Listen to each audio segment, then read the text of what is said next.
नमस्कार दोस्तों, आज हम विस्तार पूर्वक जानेंगे यक्ष द्वारा युधिष्ठिर की परीक्षा के विषय में और उन प्रश्नों के विषय में जो यक्ष ने धर्मराज युधिष्ठिर से किए थे। तो चलिए शुरू करते हैं। पांडवों के वनवास के 12 वर्ष समाप्त होने ही वाले थे।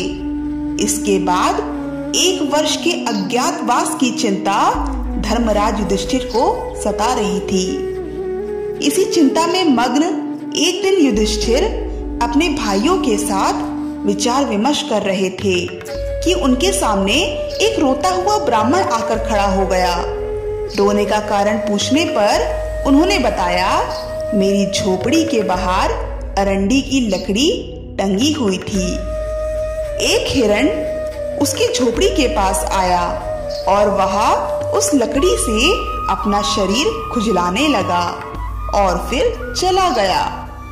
अरंडी की लकड़ी उसके सींग में ही अटक गई थी, जिससे हिरण घबरा गया और बड़ी तेजी से भागा। इस कारण मैं उस हिरण के सींग से अपनी अरंडी की लकड़ी भी नहीं निकाल सका। अब उन लकड़ियों के बिना मैं भोजन बनाने के लिए अग्नि कैसे उत्पन्न करूंगा। उस ब्राह्मण पर तरस खाकर पांचों भाई हिरण की खोज में निकल पड़े। हिरण उनके आगे से तेजी से दौड़ता हुआ बहुत दूर निकल गया और आंखों से ओझल हो गया।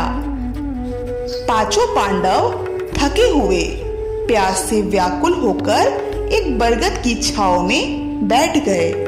वह सभी इस बात से बहुत ही ज्यादा लज्जित थे कि इतने शक्तिशाली और शूरवीर होते हुए भी ब्राह्मण का एक छोटा सा काम भी नहीं कर सके। पर प्यास के मारे उन सभी का कंठ सूख रहा था। ज्येष्ठ भ्राता युधिष्ठिर के कहने पर नकुल सभी के लिए पानी की खोज में निकल पड़े। कुछ दूर जाने पर उन्हें एक सरोवर मिला, जिसमें स्वच्छ पानी भरा हुआ था। नकुल पानी पीने के लिए जैसे ही सरोवर में उतरे, उन्हें एक आवाज सुनाई दी, माद्री के पुत्र, दुस्साहस मत करो। यह जलाशय मेरे अधीन है। पहले मेरे प्रश्नों का उत्तर दो, फिर यह जल ग्रहण करो। यह आवाज सुनकर नकुल चौंक उठे, पर उन्हें इतनी तेज प्यास लगी थी कि उन्होंने चेतावनी अनसुनी कर दी और पानी पी लिया। पानी पीते ही वे प्राणहीन होकर धरती पर गिर पड़े। बड़ी देर तक नकुल के नहीं लौटने पर युधिष्ठिर चिंतित हुए और उन्होंने सहदेव को भेजा। सहदेव के साथ भी वही घटना घटी जो नकुल के साथ घटी थी। सहदेव के ना लौटने पर अर्जुन उस सरोवर के पास गए।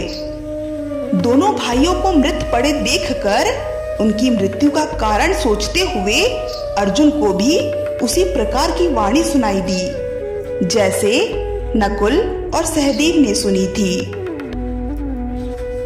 अर्जुन कुपित होकर शब्द भेदी बाण चलाने लगे, पर उसका कोई फल नहीं निकला। अर्जुन ने भी क्रोध में आकर पानी पी लिया और वह भी किनारे पर आते आते मूर्छित होकर धरती पर गिर गए। अर्जुन के भी ना लौटने पर युधिष्ठिर व्याकुल हो उठे। उन्होंने भाइयों की खोज के लिए भीम को भेजा। भीमसेन तेजी से जलाशय की ओर बढ़े। वहां उन्होंने अपने तीनों भाइयों को मृत पाया। उन्होंने सोचा कि यह अवश्य किसी राक्षस की करतूत है, पर कुछ करने से पहले उन्होंने पानी पीना चाहा। यह सोचकर भीम जो ही सरोवर में उतरे, उन्हें भी वही आवाज सुनाई दी, फिर मुझे रोकने वाला तू कौन होता है? यह कहकर भीम ने पानी पी लिया। पानी पीते ही वह भी वहीं ढेर हो गए।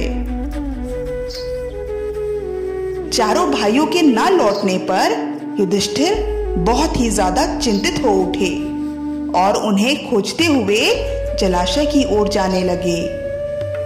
निर्जन वन से गुजरते हुए युधिष्ठिर उसी विषैले सरोवर के पास पहुंचे जिसका जल पीकर उनके चारों भाई प्राण खो बैठे थे। उनकी मृत्यु का कारण खोजते हुए युधिष्ठिर पानी पीने के लिए सरोवर में उतरे और उन्हें भी वही आवाज सुनाई दी, सावधान राजन, तुम्हारे भाइयों ने मेरी बात ना मानकर इस सरोवर का जल पी लिया, जिससे इनकी यह दशा हो गई। यह सरोवर मेरे अधीन है। मेरे प्रश्नों का सही उत्तर देने पर ही तुम इस सरोवर का जल ग्रहण कर सकते हो। युधिष्ठिर जान गए कि यह कोई यक्ष बोल रहा है। उन्होंने आदर पूर्वक यक्ष से कहा, आप प्रश्न करें, मैं उत्तर देने का प्रयास करूंगा। फिर यक्ष ने युधिष्ठिर से प्रश्न पूछना शुरू किया। पहला प्रश्न, मनुष्य का साथ कौन देता है? युधिष्ठिर का उत्तर, धैर्य ही मनुष्य का साथ देता है। दूसरा प्रश्न, यश लाभ का एकमात्र उपाय क्या है? उत्तर, दान। तीसरा प्रश्न, हवा से तेज कौन चलता है? उत्तर, मन। चौथा प्रश्न, विदेश जाने वाले का साथी कौन होता है? उत्तर, विद्या। पांचवा प्रश्न, किसे त्याग कर मनुष्य प्रिय हो जाता है? उत्तर, अभिमान के त्यागने पर। छठवां प्रश्न, किस चीज के खो जाने पर दुख नहीं होता? उत्तर, क्रोध के। सातवां प्रश्न, किस चीज को गंवाकर मनुष्य धनी बनता है? उत्तर, लोभ। आठवां प्रश्न, ब्राह्मण होना किस बात पर निर्भर करता है? जन्म पर, विद्या पर या शीतल स्वभाव पर? उत्तर, शीतल स्वभाव पर। नौवां प्रश्न, कौन सा एकमात्र उपाय है जिससे जीवन सुखी हो जाता है? उत्तर, अच्छा स्वभाव ही सुखी होने का एकमात्र उपाय है। 10वां प्रश्न, सर्वोत्तम लाभ क्या है? उत्तर, आरोग्य। 11वां प्रश्न, धर्म से बढ़कर संसार में और क्या है? उत्तर, दया। 12वां प्रश्न, कैसे व्यक्ति के साथ की गई मित्रता पुरानी नहीं होती? उत्तर, सज्जनों के साथ की गई मित्रता कभी पुरानी नहीं होती। 13वां प्रश्न, इस जगत में सबसे बड़ा आश्चर्य क्या है? उत्तर, रोज हजारों लाखों लोग मरते हैं, फिर भी सभी को अंत काल तक जीते रहने की इच्छा है। इससे बड़ा आश्चर्य और क्या हो सकता है? इसी प्रकार यक्ष ने युधिष्ठिर से कई प्रश्न किए और युधिष्ठिर ने उन सभी प्रश्नों के ठीक ठीक उत्तर दिए। अंत में यक्ष ने कहा, राजन, मैं तुम्हारे मृत भाइयों में से केवल किसी एक को ही जीवित कर सकता हूँ। तुम जिसे भी चाहोगे वह जीवित हो जाएगा। युधिष्ठिर ने यह सुनकर एक पल को सोचा, फिर कहा, आप नकुल को जीवित कर दीजिए। युधिष्ठिर के यह कहते ही यक्ष उनके सामने प्रकट हो गया और बोला, युधिष्ठिर, 10,000 हाथियों के बल वाले भीम को छोड़कर तुमने नकुल को जीवित करना क्यों ठीक समझा? भीम नहीं तो तुम अर्जुन को भी जीवित करने का आग्रह मुझसे कर सकते थे, जिसके युद्ध कौशल से सदा ही तुम्हारी रक्षा होती आई है और भविष्य में भी होती रहेगी। इस पर युधिष्ठिर ने कहा, हे देव, मनुष्य की रक्षा ना तो भीम से होगी और ना ही अर्जुन से होगी। धर्म ही मनुष्य की रक्षा करता है और धर्म से विमुख होने पर मनुष्य का नाश हो जाता है। मेरे पिता की 2 पत्नियां हैं। मेरी दोनों माताओं में से माता कुंती का पुत्र मैं जीवित हूँ।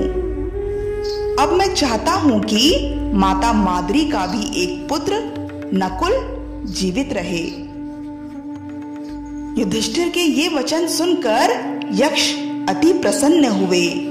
फिर यक्ष ने कहा, पक्षपात से रहित मेरे प्रिय पुत्र युधिष्ठिर, मैं तुमसे अति प्रसन्न हूँ। मैं तुम्हें वरदान में तुम्हारे चारों भाइयों के प्राण देता हूँ, अर्थात उन चारों को जीवित करता हूँ। ये यक्ष और कोई नहीं बल्कि धर्मराज युधिष्ठिर के धर्मपिता स्वयं धर्मदेव यमराज थे। उन्होंने युधिष्ठिर की परीक्षा लेने हेतु यक्ष का रूप धारण किया था और उस परीक्षा में धर्मराज युधिष्ठिर सफल रहे। उनकी इच्छा थी कि वह अपने धर्मपरायण पुत्र युधिष्ठिर को देखकर अपनी आंखें तृप्त करे। तो ये थी दोस्तों यक्ष द्वारा धर्मराज युधिष्ठिर की परीक्षा के विषय में। तो आज के लिए बस इतना ही। अगली वीडियो में हम महाभारत से संबंधित कई और रोचक विषय पर चर्चा करेंगे। तब तक के लिए धन्यवाद।